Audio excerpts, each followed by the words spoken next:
오늘 우리에게 주시는 하나님의 말씀은 시편 112편 1절로 10절 말씀입니다. 할렐루야. 주님을 경외하고 주님의 계명을 크게 즐거워하는 사람은 복이 있다. 그의 자손은 이 세상에서 능력 있는 사람이 되며 정직한 사람의 자손은 복을 받으며 그의 집에는 부귀와 영화가 있으며 그의 의로움은 영원토록 칭찬을 받을 것이다.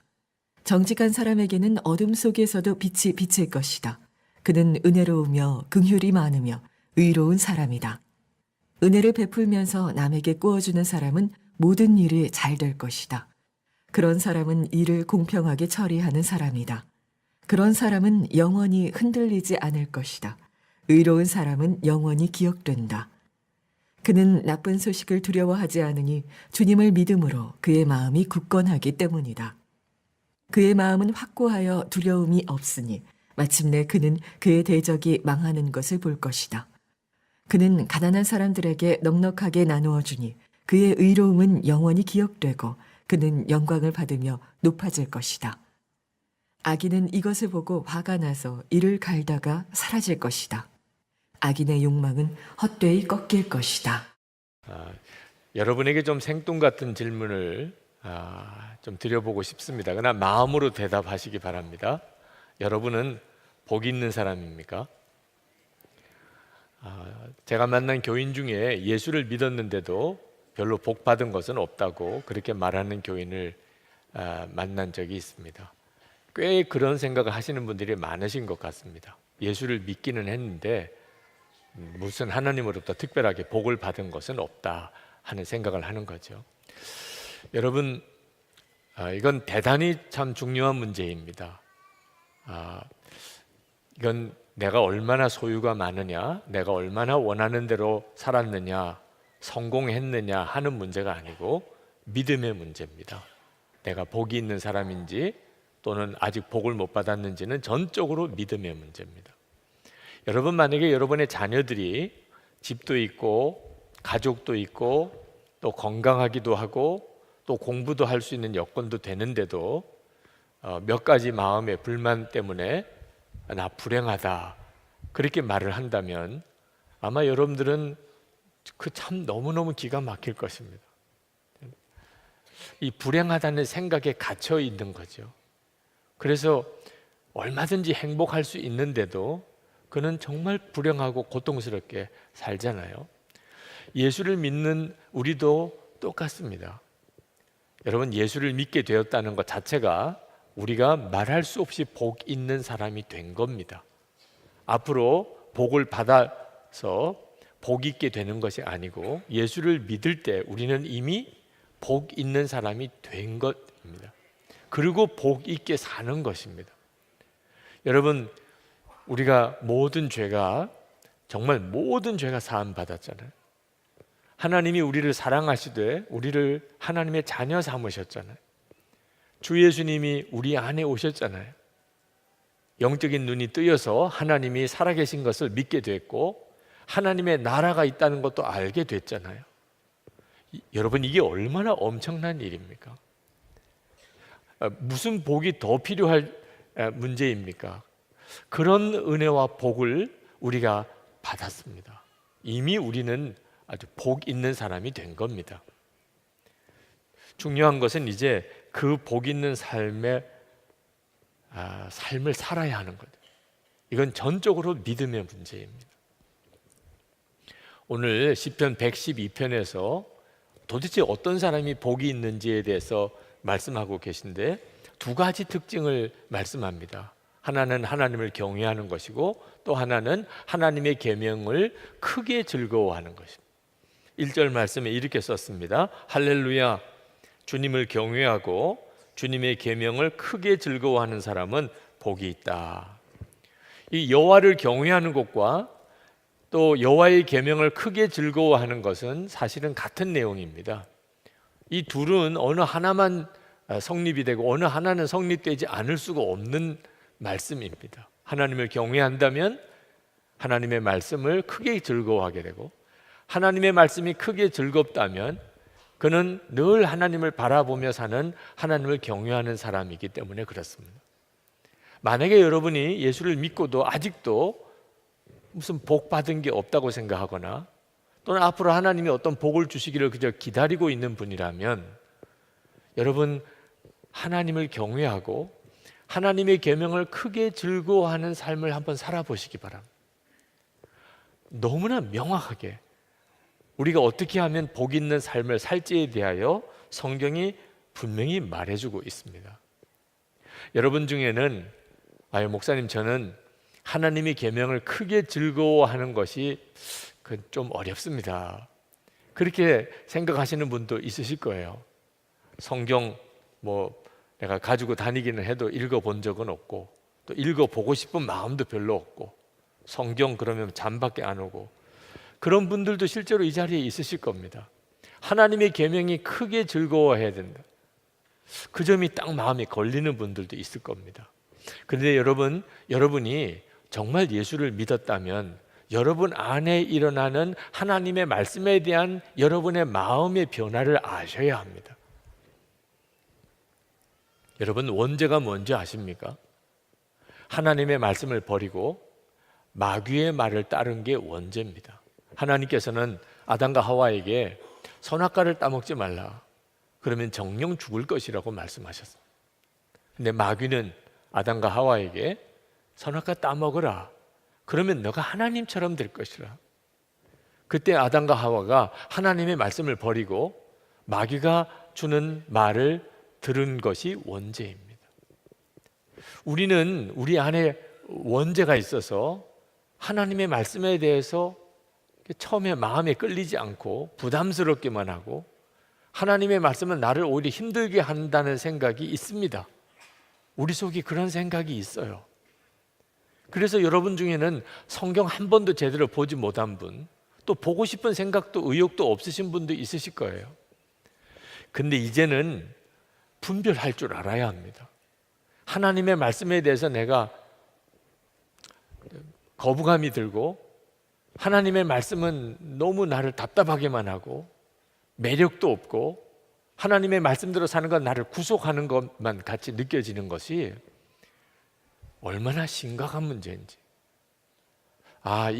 이것이 바로 원죄구나, 이 사실에 대한 분별을 분명히 가지셔야 합니다. 그래야 그 생각에 따라가지 않게 되는 거죠. 여러분이 예수님을 정말 믿으셨다면 여러분 안에 하나님의 말씀에 대한 생각에 변화가 일어날 것 너무나도 당연한 일입니다. 성경에 보면 고린도전서 2장 12절에 우리가 세상의 영을 받지 아니하고 하나님께로 온 영을 받았으니 하나님께서 우리에게 은혜로 주신 것들을 알게 하려 하심이라. 여러분의 마음 속에 하나님의 말씀에 대한 갈망이 있는지 없는지를 한번 확인해 보세요. 여러분 한번 질문해 보겠습니다. 오늘 주일 예배를 드리러 이렇게 오셨는데 오늘 목사의 설교를 통해서 내가 좀 은혜를 받고 가면 좋겠다, 오늘 나에게 뭐가 감동이 되고 뭔가 깨달아지는 그런 말씀을, 설교를 좀 내가 들으면 좋겠다, 그런 생각이 다 있으시잖아요. 여러분 그게 도대체 뭐죠? 이미 여러분 안에 하나님이 은혜로 주시는 것들에 대한 자각이 생긴 겁니다. 그러니까 설교에서 은혜를 받고 싶은 거예요. 하나님의 말씀에서 뭔가 내게 깨달아지는 것이 있었으면 좋겠다고 생각이 드는 겁니다. 다 그렇겠습니까? 설교 자체를 아예 듣고 싶지 않은 사람도 있다는 말입니다. 설교에 아무런 기대도 없는 사람이 이 세상의 대부분입니다. 그런데 여러분 마음속에 말씀에 대한 기대가 생긴 것은 그건 부인할 수 없는 성령의 역사죠. 세상의 영을 받지 아니하고 하나님께로 온 영이 여러분 안에 있다는 뜻이죠. 물론 아직까지는 하나님의 말씀이 크고 즐겁지는 않습니다. 그러나 하나님의 말씀이 크고 즐거울 씨앗은 이미 여러분 안에 뿌려졌고 자라고 있잖아요. 여러분이 그 사실을 주목해야 합니다. 하나님의 말씀에 대한 내 마음의 변화가 일어나고 있는 겁니다. 저는 항상 설교하는 것이 힘듭니다. 설교 준비하는 건 더 힘듭니다. 그렇지만 저는 설교자가 되었기 때문에 지금 제가 있다는 사실을 깨닫고 하나님께 늘 감사합니다. 저는 설교 준비하다가 울었던 적이 많이 있습니다. 하나님, 정말 너무나 놀랍군요. 하나님, 이것이 진리군요. 무슨 설교를 했다고 무슨 사례를 주지 않아도, 또는 많은 사람이 모여서 제 설교를 듣지 않아도, 심지어 제가 설교했던 내용 때문에 누가 나에게 돌을 던진다 하더라도 하나님 충분합니다. 말씀을 준비하면서 깨달은 은혜가 너무나 놀라웠어. 저는 설교할 때마다 제가 가장 먼저 은혜 받는 자고, 제가 가장 많은 은혜를 받은 자라는 사실에 대해서 때때로 성도들에게 미안할 때도 있습니다. 우리가 말씀을 잘 몰라서 그렇지, 하나님의 말씀을 읽고 묵상에 들어가다 보면 정말 설명할 수 없는 기쁨이 이 말씀 속에 있습니다. 여러분 모두가 다 그 복을 받은 사람입니다. 시편 112편에 보면 그들이 어떤 복을 받게 되었는지 말씀하고 있습니다. 하나님을 경외하는 사람, 하나님의 계명을 크게 즐거워하는 사람은 어떤 복을 받았는지, 자손들이 이 세상에서 능력 있는 사람이 되며 그의 집에는 부귀와 영화가 있으며 은혜를 베풀며 꾸어주고 재물을 흩어 빈궁한 자들에게 나누어 주며 부와 재물을 공의 가운데 사용하며 흉한 소문과 대적하는 악인으로 인하여 두려워하지 않는 삶을 살게 된다고 말씀하고 있습니다. 정말 부러운 거죠. 누구나 다 이렇게 살고 싶겠죠. 근데 여러분, 오늘 이 복이 있는 사람이 어떤 사람인지 대한 말씀 중에 우리가 진짜 주목해 보아야 될 구절이 있습니다. 부귀와 영화를 누리고 자식들이 잘 된다는 것, 거기에 초점을 두시면 안 됩니다. 그것은 이 세상의 짝퉁 복음, 짝퉁 행복에도 보장해 준다고 우리를 미혹하고 있는 내용들입니다. 자식이 잘 되고 부귀 영화를 누리고, 그게 다 복인 줄로 생각하는, 진짜 복은 그것 가지고 분별하기 어렵습니다. 진짜 복이 뭔지 오늘 말씀에 세 부분이 뚜렷하게 우리 가운데 우리의 생각을 사로잡습니다. 첫째가 정직하고 의로운 사람이 되는 것입니다. 2절, 4절 말씀에 보면 정직한 사람이라고 표현하고 있고, 4절, 6절에 보면 의로운 사람이라고 말을 합니다. 항상 하나님을 바라보고 하나님을 경외하는 사람은 정직하고 의로운 사람이 될 수밖에 없는 거예요. 부귀영화를 누리고 그 자식들이 잘 됐다고 그 사람이 정직하고 의로운 사람이라는 보장은 없습니다. 우리에게 있어서 더 중요한, 복이 있는지 없는지에 대한 더 중요한 기준은 정직하고 의로운 사람이 되었느냐 하는 것입니다. 어느 초등학교에 시험을 보는 시간이, 시험 치는 시간인데 선생님이 이제 감독을 하고 아이들이 시험을 봅니다. 그런데 그 반에서 제일 공부 잘하는 아이, 늘 1등 하던 아이가 그날 한 문제에 답을 알지 못하고 쩔쩔매고 있었습니다. 근데 옆에 있는 아이가 늘 시험 볼 때마다 이 아이의 답안지를 베껴서 시험을 보던 아이가 있었습니다. 이 아이가 보니까 자기가 늘 보고 베끼는 아이가 한 문제를 답을 못 쓰고 있는 겁니다. 이 아이는 공부는 못해도 정보력은 대단합니다. 그래서 두루 살펴보니까 정답이 뭔지를 알았어요. 그래서 이제는 은혜를 갚아야 될 때라고 생각이 들어서 계속 그 아이 보고 자기 답안지를 보라고, 내가 답을 알았으니까 보고 써. 이 아이가 아니야, 난 안 볼 거야. 선생님이 이제 그런 실랑이를 하는 것을 보게 됐어요. 자, 선생님 마음이 어떻겠습니까? 지금 뭔가 저 아이가 답답한 게 있는 모양인데 그 옆에 아이가 자꾸 자기 답안지 보라고 그러는데 안 보겠다고 자꾸 버티는 그 아이를 이렇게 주목해 보죠. 그렇지, 내가 늘 저 아이를 그렇게 생각했지. 그런데 시험 끝나기 바로 직전에 그만 그 아이 답안지를 보고 컨닝을 하는 겁니다. 선생님 마음이 철렁 내려앉았습니다.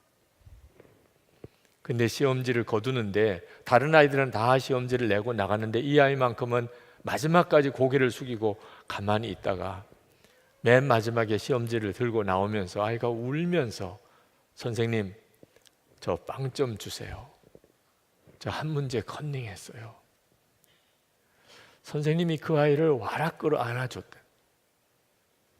너 정말 복이 있는 아이구나. 여러분, 이제는 분별할 줄 알아야 됩니다. 복은 하나님이 주시는 것. 하나님은 우리를 너무나 잘 아십니다. 진짜 복이 있는 사람은 정직한 사람, 의로운 사람입니다. 여러분이 이 점에 대해서 분명하셔야 합니다. 내가 복이 있는 사람이 되었는지 아닌지도 분별할 줄 알아야 되고, 도대체 무엇이 복이 있다는 건지도 정확하게 이해해야 합니다. 두 번째가 5절 말씀에서 나옵니다. 5절 말씀을 보면 은혜를 베풀면서 남에게 꾸어주는 사람은 모든 일이 다 잘 될 것이다.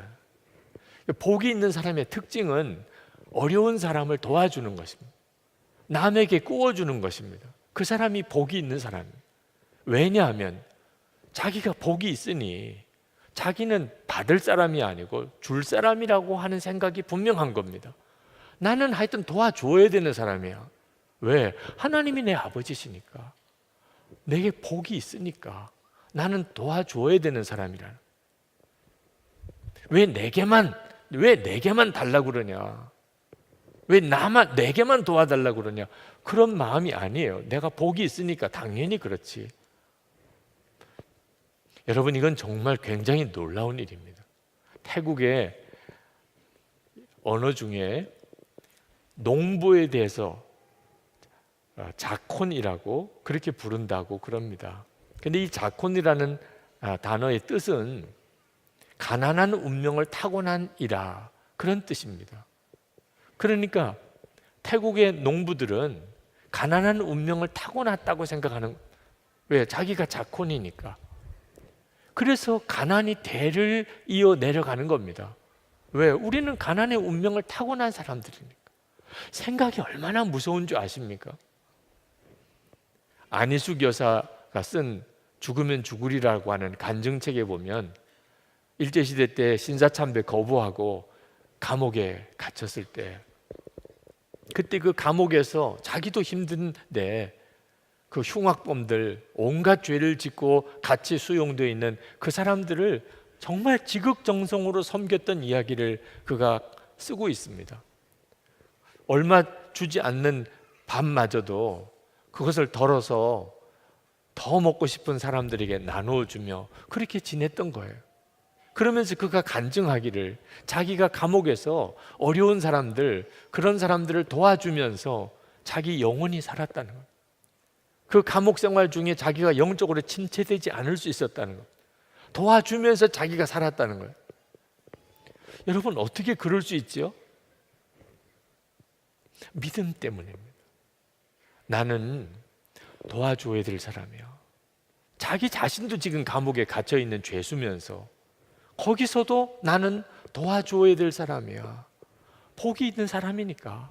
나는 하나님의 딸이니까. 그게 안희숙 사모님을 놀랍게 바꾼 거예요. 그 감옥 생활 중에. 주님께서 주라, 그리하면 너에게 줄 것이니 곧 후이 되어 누르고 흔들어 넘치도록 하여 너에게 안겨주리라. 누가복음 6장 38절에서 말씀하셨는데, 복이 있는 사람이니까 이렇게 하라고 하시는 거예요. 복이 없는 사람에게 어떻게 이렇게 말씀하실 수 있겠어요? 중국을 가보면 중국은 진짜 큰 나라구나 하는 것을 실감합니다. 일본을 가보면 일본은 정말 깨끗한 나라구나, 어쩌면 이렇게 정리정돈 완벽한 나라가 될 수 있을까 감탄이 됩니다. 강대국이죠. 그죠? 큰 나라, 아주 깨끗한 나라, 그게 힘이 있는 나라라는 증거이기도 하죠. 그런데 복이 있는 나라라는 느낌은 잘 안 오더라고요. 여러분, 복이 있는 나라는 큰 나라 또는 깨끗한 나라로만으로는 아직 설명되기가 어렵습니다. 복이 있는 나라는 온 국민들이 다른 사람을 도와주려고 하는 마음을 가지고 있는 그런 나라가 복이 있는 나라예요. 중국을 가보고 일본을 가보면 참 이 나라들이 강대국이구나 하는 것은 알겠지만 복이 있다고 느껴지지 않는 것은 국민들의 마음속에 다른 사람을 도와야 되겠다, 어려운 사람을 도와야 되겠다, 다른 나라를 도와야 되겠다, 이런 의식이 없으니까 그런 거예요. 여러분, 우리나라가 복이 있는 나라가 되려면 어떻게 하면 됩니까? 우리나라의 국민의 20%가 기독교인입니다. 예수를 믿는 우리들이 진짜 복이 있는 사람이 되면 앞으로 복을 받고 싶은 게 아니고 이미 복이 있는 사람이 되어 복이 있는 사람으로 살면 어려운 사람 도와주는 게 우리의 일이에요. 그게 우리가 해야 될 사명이에요. 이렇게 우리가 살기 시작하면 우리나라는 정말 복이 있는 나라가 되는 겁니다. 저희 교회가 이 큰 예배당 건축 때문에 건축 부채가 아주 많이 있습니다. 처음에 이 예배당을 다 짓고 난 다음에는 상상할 수 없을 정도의 건축 부채가 있었고 이자도 제대로 갚기가 어려울 만큼 계속되는 위기 상황을 보내야 됐습니다. 그런데 하나님의 은혜로 교회가 힘을 얻어서 이제는 이자 정도는 능히 갚을 수 있겠다, 그런 단계가 됐습니다. 그때가 2012년이었던 것 같습니다. 이제는 이자 문제 때문에는 더 이상 걱정하지 않을 정도로 교회가 컸습니다. 물론 원금 부채는 여전히 많이 있지만, 근데 그때 하나님께서 제 마음속에 어떤 마음을 주셨냐면 분립개척을 시작하라, 그런 마음을 주셨습니다. 교회 하나를 분립개척하려면 상당한 재정도 들고 교인도 같이 가야 합니다. 우리 교회가 아직도 부채 원금을 제대로 갚지도 못하고 있는데 지금부터 이렇게 분립개척을 하면 이거 부채는 언제 다 갚아요? 그런 생각이 당연히 들만도 한데 제 마음속에는 마치 그게 너무너무 행복한 일처럼 그런 갈망이 일어나는 겁니다. 그래서 이것은 하나님이 주시는 생각이라는 생각이 들었어요. 사람의 본성으로는 그럴 수가 없는 거죠. 그래서 2013년 장로님들이 다 함께 동의해 주셔서 분립개척교회를 시작을 했습니다. 올해 이제 두 교회를 또 올해는 또 하나님이 두 교회를 분립개척하게 하셔서 이제 7번째 교회까지 우리가 분립개척을 준비하고 있습니다. 그 일이 제 마음에 기쁘고 감사한 이유는 우리가 복이 있는 사람의 믿음을 가졌구나 하는 것 때문에. 우리 교회 부채 문제 여전히 우리에게도 과제입니다. 그러나 우리는 믿습니다. 하나님이 우리의 아버지시니까, 이 교회가 주 예수님의 교회니까 주님이 능히 우리의 문제를 다 책임져 주셨다고 믿습니다. 우리가 할 일은 주는 거죠. 주님이 그렇게 말씀하셨잖아요. 주라. 그러니 우리는 힘을 다하여 주는 거죠. 세 번째로 진정으로 복이 있는 사람의 특징이 두려움이 없다는 것입니다. 6절에 그런 사람은 영원히 흔들리지 않을 것이다. 7절에 그는 나쁜 소식을 두려워하지 않으니 주님을 믿음으로 그의 마음이 굳건하기 때문이다. 많은 성도들이 하나님의 말씀대로 살지 못하는 이유가 뭔지 아십니까? 두려움 때문입니다. 내가 하나님의 말씀대로 살면 정말 하나님께서 나를 책임져 주실까? 내가 하나님의 말씀대로 순종하면 정말 하나님이 역사하실까? 그게 믿어지지 않으니까. 그러니까 하나님의 말씀대로 살 용기가 없는 겁니다. 하나님의 말씀대로 살지 못하니까 하나님이 역사하실 수가 없는 것이에요. 그런데 복이 있는 사람은 하나님을 믿습니다. 하나님이 살아계심을 압니다. 여러분, 우리가 하나님의 계명을 크게 즐거워하는 비밀은 좋으신 하나님을 믿기 때문에 그렇습니다. 아버지가 좋은 아들, 그 아들은 아버지가 얘야 너에게만 시키는 일이다, 이 일을 좀 아빠를 위해서 해다오, 그러면 그 말이 너무나 기쁩니다. 아버지가 나에게만 이 일을 시켰어. 형도 있고 동생도 있는데 나에게만 시켰어. 그게 오히려 기쁨이에요. 아버지가 좋으니까. 근데 아버지가 좋은 느낌이 없는 아들은 얘야 너에게만 시킨다, 나를 위해서 이것 좀 해줘, 화가 납니다. 아니 형도 있고 동생도 있는데 왜 나만 해야 돼? 하나님의 계명이 크고 즐거운 이유가 뭡니까? 살아계신 하나님을 만난 거예요. 하나님이 정말 나와 함께 계신 것을 알게 된 거예요. 그러니 그는 하나님의 계명대로 사는 일이 잘 되는 길인 줄 확실히 아는 거죠. 흉흉한 소문이 들려옵니다. 아주 뭔가 안 좋은 어떤 이야기들이 계속 들려옵니다. 세상만 바라보고 세상 기준으로 행복을 찾아서 살았던 사람들은 밤잠을 자기가 어려울 정도예요.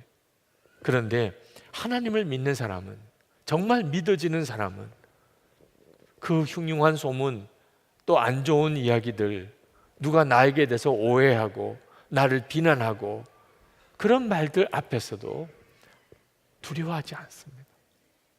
하나님이 다 책임져 주실 것, 인도하실 것, 모든 것을 다 하나님이 옳고 그르게 다 분별하게 해 주실 것을 믿기 때문에 고린도후서 4장 8절 이후에 10절까지 우리가 사방으로 우겨쌈을 당하여도 쌓이지 아니하며 답답한 일을 당하여도 낙심하지 아니하며 박해를 받아도 버림받지 아니하며 거꾸로 뜨림을 당하여도 망하지 아니하고 우리가 항상 예수의 죽음을 몸에 짊어짐은 예수의 생명이 또한 우리 몸에 나타나게 하려 함이라.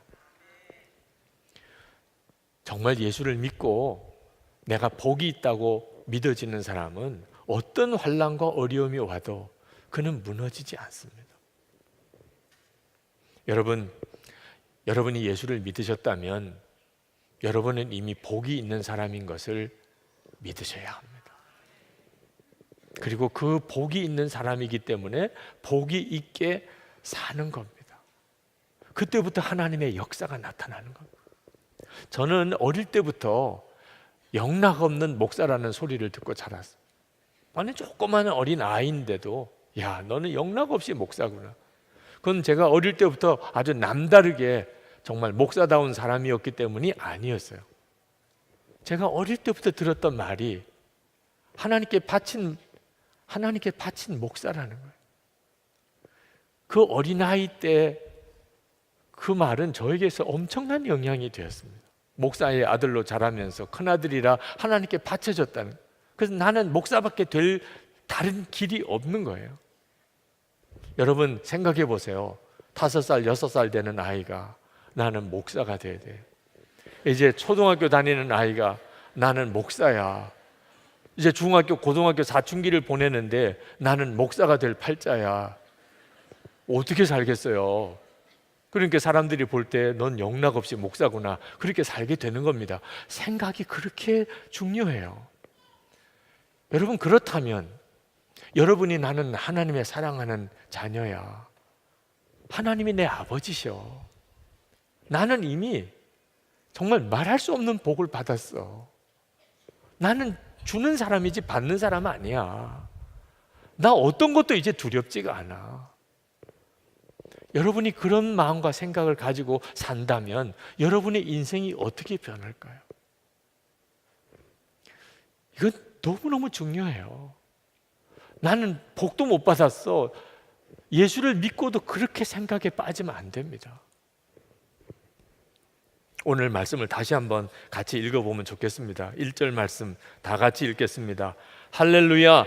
주님을 경외하고 주님의 계명을 크게 즐거워하는 사람은 복이 있다. 아멘. 여러분에게 정말 말씀의 부흥이 임하여서 하나님의 계명이 크게 즐거워하는 역사가 일어나게 되기를 축복합니다. 제2차 대전 때 영국의 맥도널드 목사님, 그분이 군인으로 참전을 했을 때 그때 독일군의 포로가 되어서 포로 수용소 생활을 했습니다. 근데 하루는 새벽에 친구가 다 급히 깨우더래요. 그래서 무슨 일이냐 그랬더니 그들이 오고 있다는 거예요. 이 친구는 기술자인데 그 수용소에서 라디오를 조립해 가지고 그래서 그 바깥에 뉴스를 라디오로 듣고 그걸 포로들에게 이렇게 전해주는 역할을 했습니다.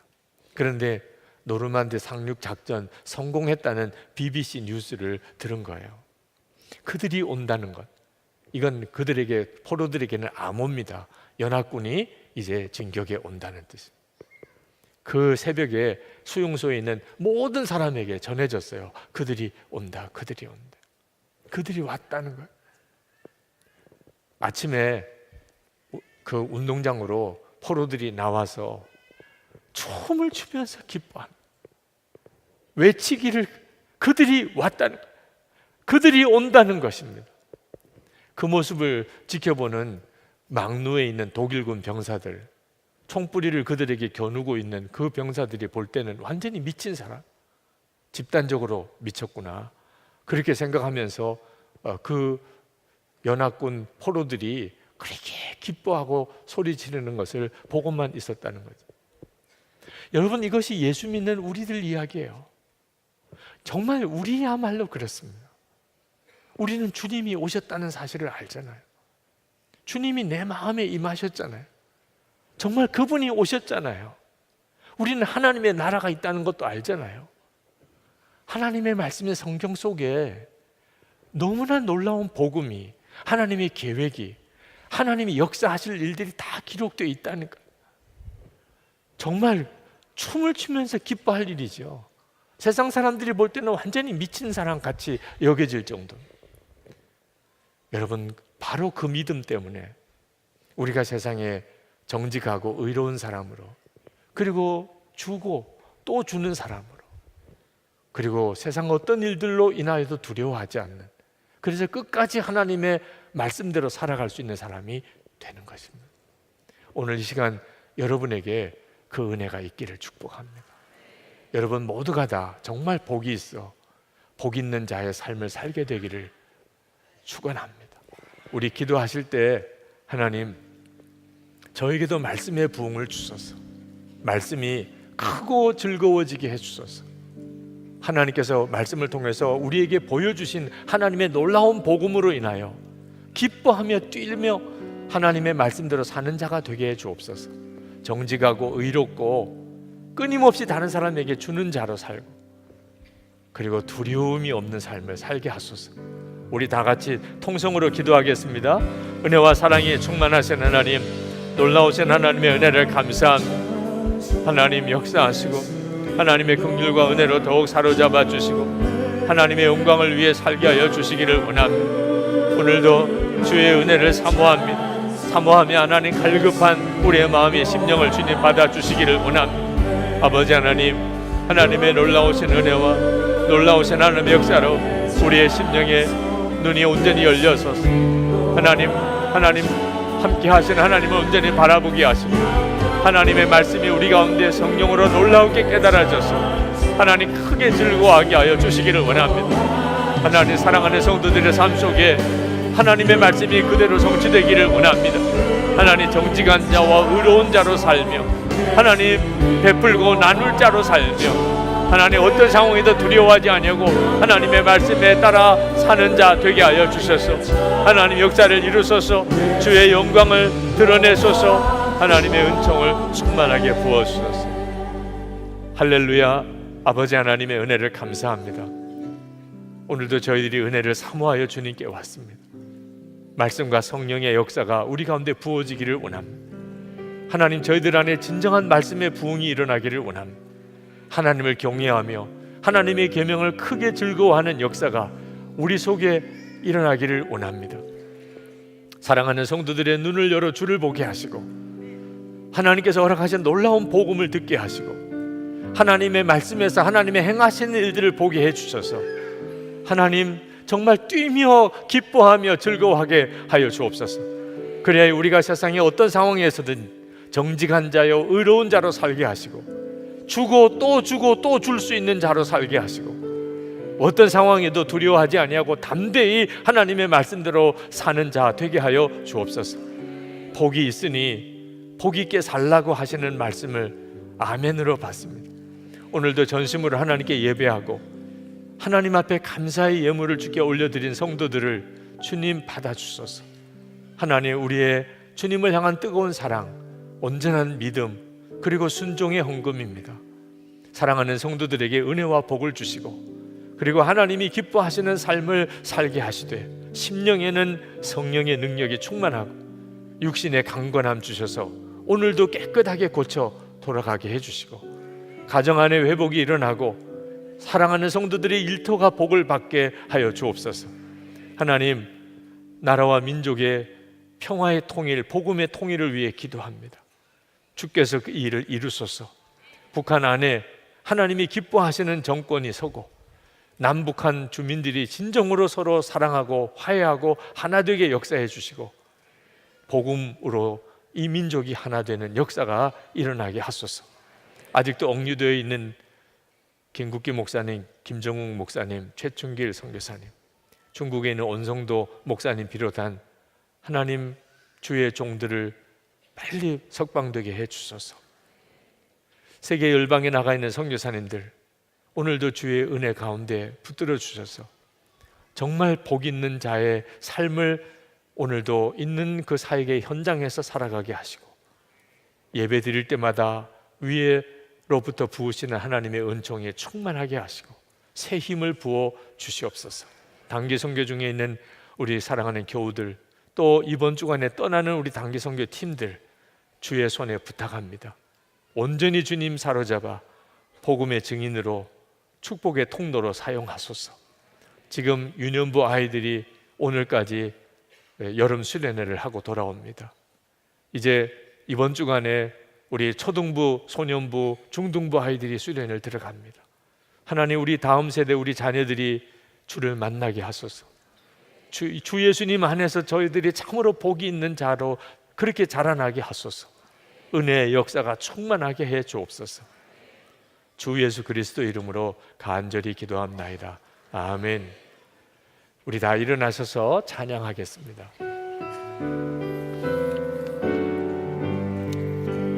나의 갈 길 나가도록 예수 인도하시니, 내 주와 내 있는 긍휼 어찌 의심하리요. 믿음으로 사는 자는 하늘 위로 받겠네. 무슨 일을 만나든지 만사형통하리라.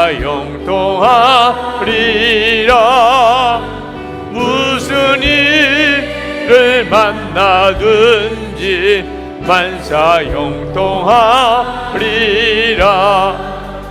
나의 갈 길 나가도록 예수 인도하시니, 어려운 일 당한 때도 족한 은혜 주시네.